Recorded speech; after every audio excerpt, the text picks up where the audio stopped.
Assalamu alaikum wa rahmatullahi wa barakatuh. Myself, Vidya, and welcome back to the Messy Muslim podcast, and this is episode 4. So, today we are going to be talking about jealousy. Okay, so have you ever really got this? So, in this world of constant comparison, social pressure, social beauty standards, all of this, in this world of negativity, the moment you see your favorite influencer with the Benz car that you've been wanting since you were like 12, with the most perfect glass skin, with all the makeup, with all the risk that Allah subhanahu wa ta'ala gave us, be completely honest. Does your chest tighten? Does your mind suddenly has this instinct to take that thing from them? And yeah, to be completely honest with you, we've all felt it. I felt it, and I'm doing this episode out of experience. And I'm gonna tell you how I removed it, because it's such a burden. It's a complete burden to have upon you. It's so freeing when it's off my chest. Like, I got rid of it. It wasn't easy. It was like 1 second. I'm like, I'm never gonna be jealous anymore, and it just went off. No. It took a few weeks of practice, but I got rid of it, and I'm very, very, very glad I did. And I'm gonna show you how I got rid of it. So, let's talk about what this actually is from a spiritual plus neurological perspective. From a neuroscience perspective, our brain is wired for comparison. Basically, in olden times, even in the oldest of times, people compared themselves. People, even before these beauty standards, beauty standards, the social pressure, the societal pressure, even before all of this existed, our brain was wired for comparison.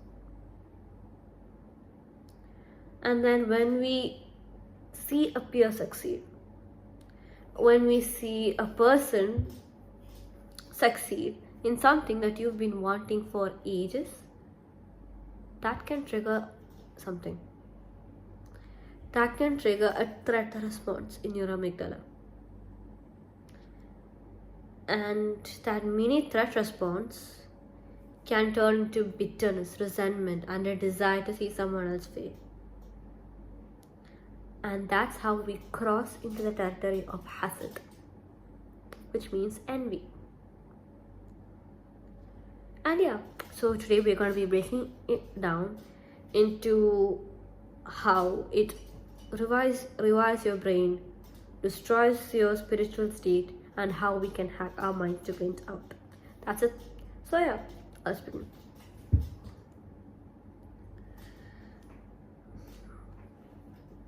Let's get our terms right first.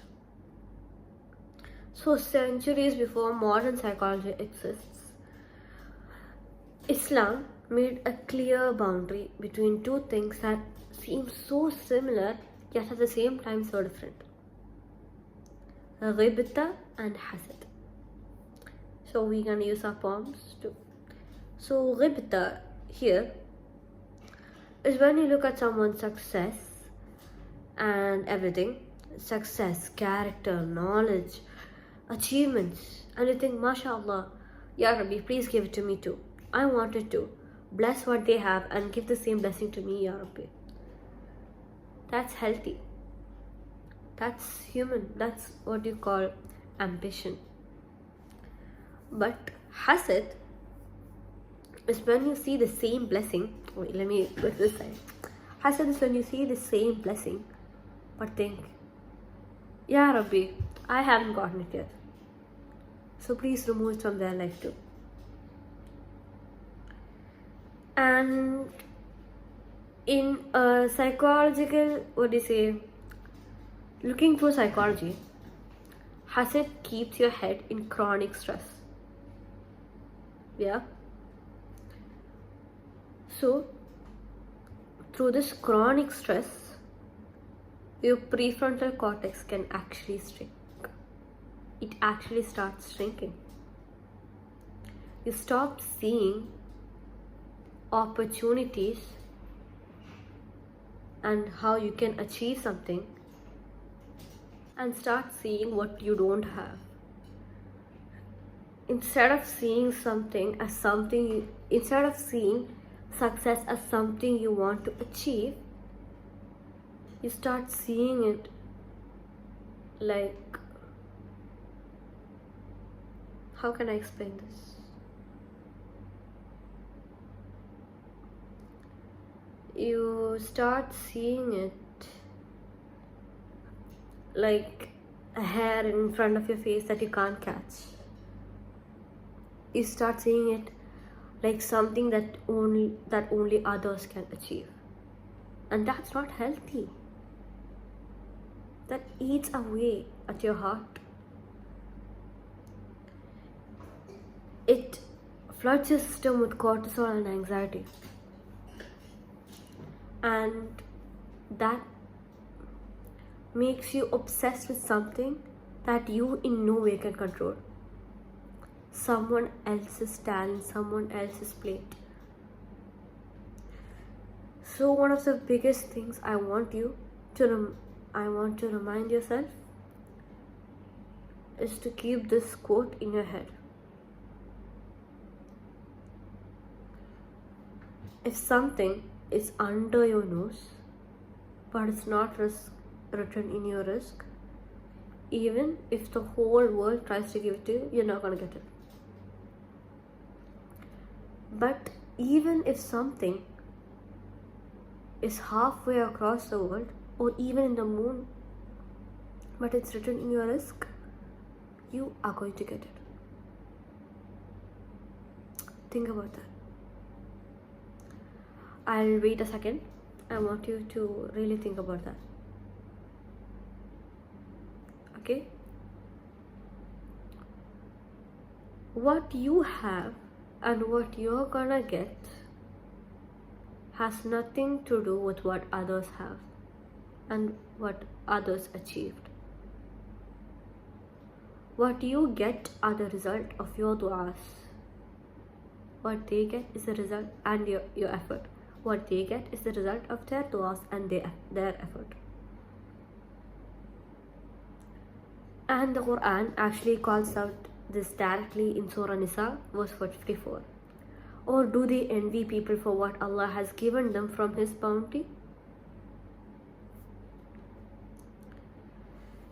When you harbor hasad, when you put hasad inside your human body, you aren't just questioning Allah subhanahu wa ta'ala's distribution. You're putting your own mental and spiritual peace to absolute misery.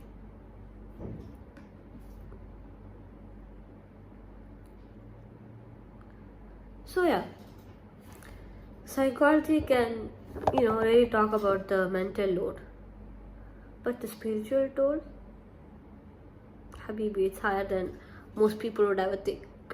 So the Prophet Muhammad sallallahu alaihi wasallam, actually I should not be talking about him, I'll be talking about him in another episode, but yeah, he is the person you should love the most after Allah subhanahu wa ta'ala. The thing you should love the most after Allah subhanahu wa ta'ala, more than your mother, more than your father, more than your family. That person, in a narration recorded in Sunan Abi Dawud 4903, says, beware of envy, for envy consumes good deeds just as fire consumes wood.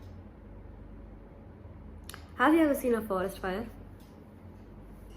Have you seen fire get burnt? Okay, so let's get an example.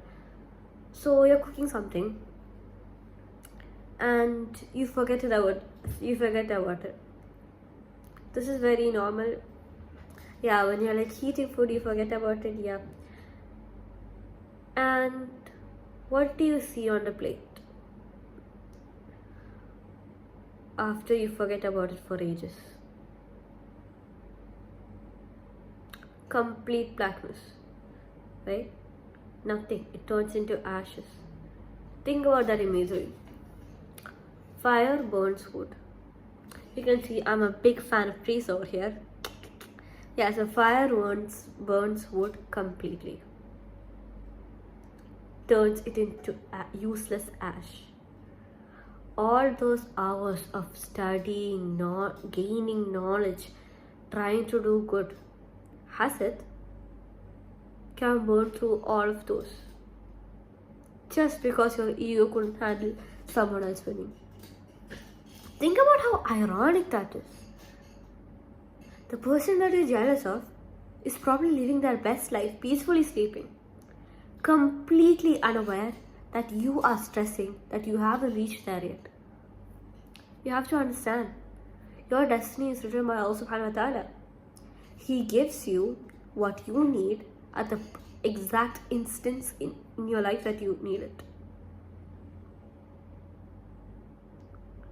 So stop burning up your own spiritual hard work because of a toxic thought loop. Okay, so now that you understand, another thing I want to talk about is that in Surah Falaq, verse 5, it says, and from the evil of an envier when they envy. Yeah. So basically, you see people every day across the world seek protection from you. A few verses, so there you go, A'udhu billahi minash shaitanir rajeem, Bismillahir Rahmanir Rahim. The same way people seek refuge from the shaitan, they seek refuge from you. Doesn't that hurt you? Doesn't that make you want to bang your head against a wood and be like, why am I like this? But that won't fix anything. Okay, so we are gonna talk about in a neuroscience / sunnah led way on how to fix this. Cause yeah, sunnah is beautiful. Sunnah explains a lot of things, but additionally I also like to look at modern neuroscience to really understand it on a whole different level. So let's talk about neuroplasticity. Neuroplasticity basically means every day when you wake up in the morning, you brush your teeth.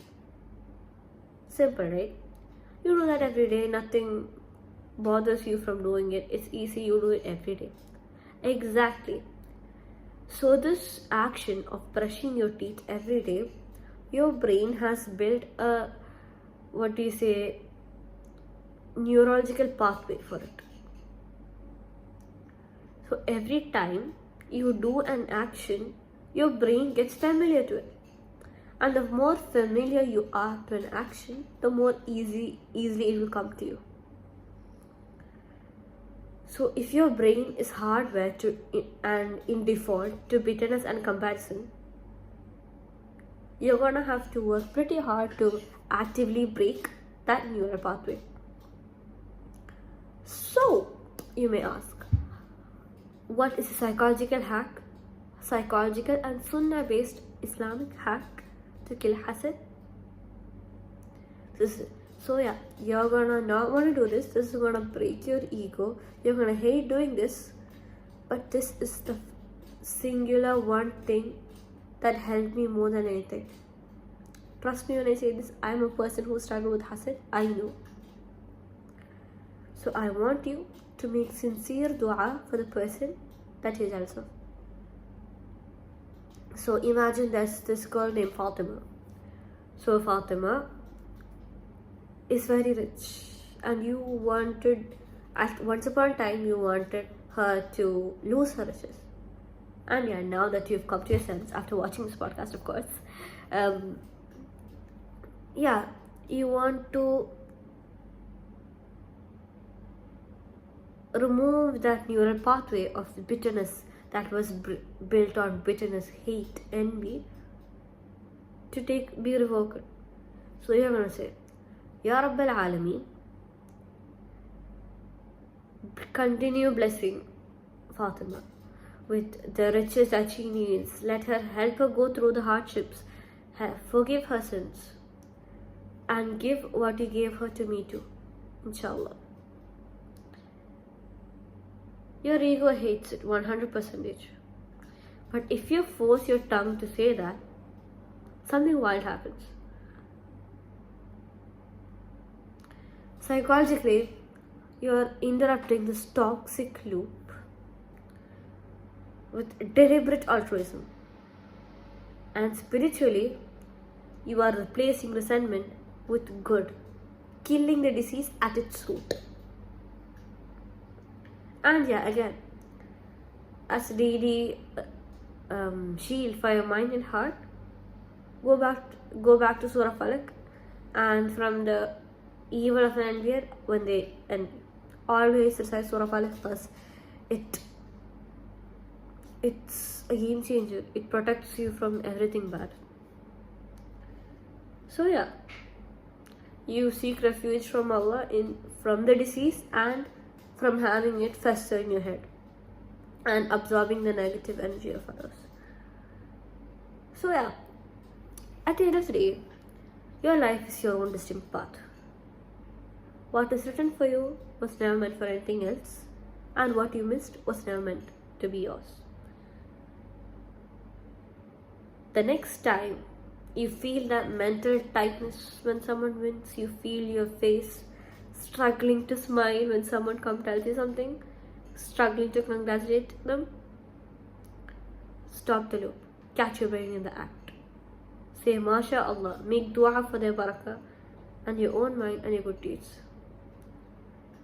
Keep your heart clean, guard your mental health, mental peace, and I'll catch you in the next episode. Assalamu alaikum warahmatullahi wabarakatuh.